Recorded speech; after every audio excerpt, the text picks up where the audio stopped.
Okay, I think this is the third and final installment of the guitar stand series. Recap, I wanted to make a small, simple, reclaimed wood guitar stand that was portable. First design I came up was this. It sort of works on a compression system like this guitar you see behind me. It gets wedged in there. I think they're plenty safe and strong. Whoa! You got it bang on pretty good.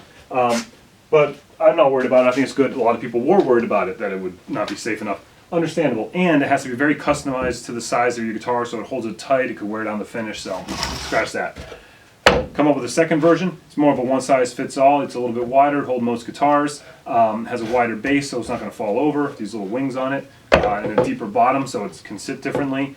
This is a great stand. I really like this stand, and I think this would look very nice in someone's home holding their guitar. I brought it to a gig. It was a pain in the neck to carry around, not portable, so that's not good. So we move on to version 3.0. It's actually 3.5 because there was a slight change. And I recreated that in a fold-up version. Very Izzy Swan of me, huh? So the idea is we have these side wings to keep the thing from falling over. We have this top that folds down for portability. We limited the contact points to 3 points on this stand where the guitar gets held. And there you go. You have a portable guitar stand. Another great thing about this design is it is somewhat customizable.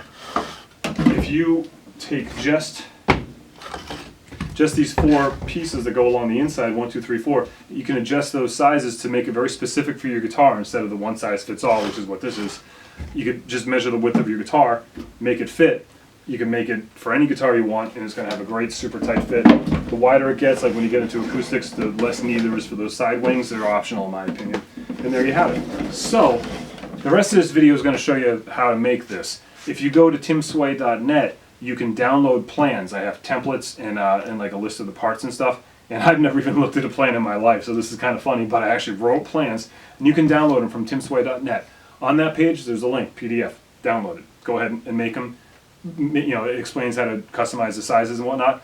Also on that page is a PayPal button. If you would like to pay for the plans, you can set your price. You can decide how much you want to pay. Basically look at it as like, you know, saying thanks or donating to my channel or for my time. I do this for a living, but I don't advertise on my channel any of that stuff. I make stuff for a living, not really the YouTube stuff. But if you want to support me, that would be awesome, and you can do that. If you don't want to support me and just want to take the plans for free, you can do that too. It's all up to you, man. So watch the rest of the video, see how to make them. Have a great day. Bye.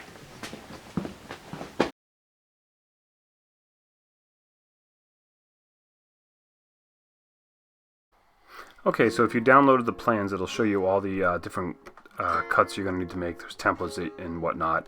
I would recommend using a hardwood like oak. This is a reclaimed oak that I used. Because of the moving parts, you're going to want to have a good hardwood. And then there's also hardware list in that template.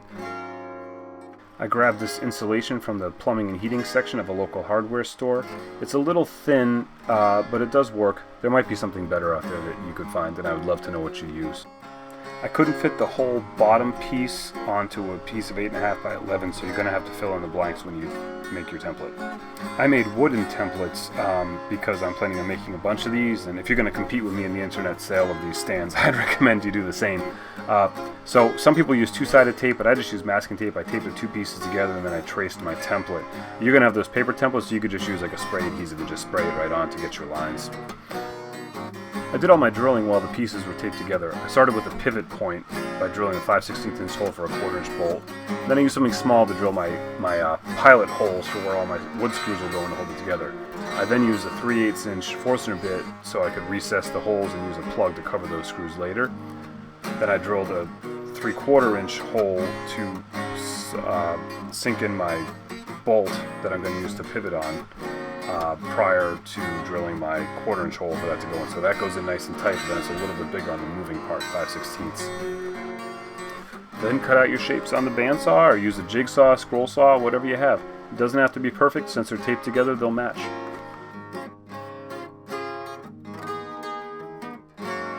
I made 3 stands at the same time, so I just sort of set myself up like a factory and did the same cut over and over again.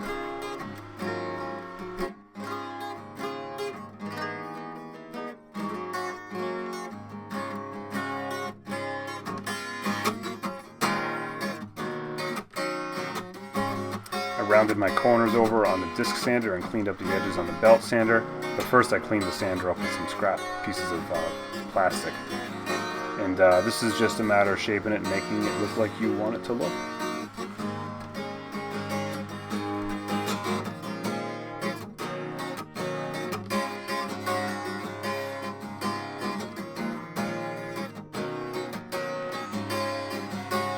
Oh, hello, what's your name?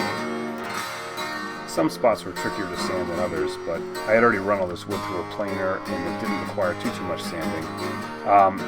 Be a little safer than I am with the router table right there, but I rounded over both sides of the top piece, and then the bottom piece I just did the outside.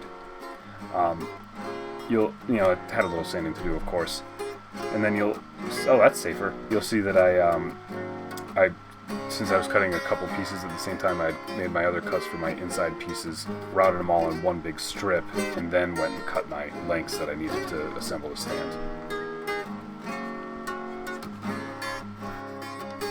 I just used linseed oil to finish the piece. I thought that would be nice and easy. I have a big bag of threaded inserts, so I started by using those. I changed my mind later and switched that out to a lock washer and nut on the inside. Lining it up is always tricky, of course, and I didn't even bother using glue. Once I got a couple screws in, I was able to assemble pieces. This was the hardest piece to assemble, so I cut a little spacer to help me hold it straight and line it up. There's our lock washer, the old style. I put a lock washer on the outside and then ran into the threaded insert, but I felt like the bolt was still going to loosen up, so I changed my mind and just switched to a typical lock washer and bolt on the inside, or nut on the inside, and that seems a lot better. There's always one of those things sticking up. A little bit of linseed oil to touch it up after putting the plugs in, and that's pretty much it. Oh yeah, the wings, I put those on one of them. It's not really necessary, and then I just cut that foam insulation for a little buffer, but make sure you clean all the excess linseed oil off first with some mineral spirits so it'll stick, otherwise it won't stick at all. And there you have it, there's the evolution of the guitar stand. Again, the plans are available at timsway.net, and you can make that in really not a lot of time at all. I hope you like this. Thanks.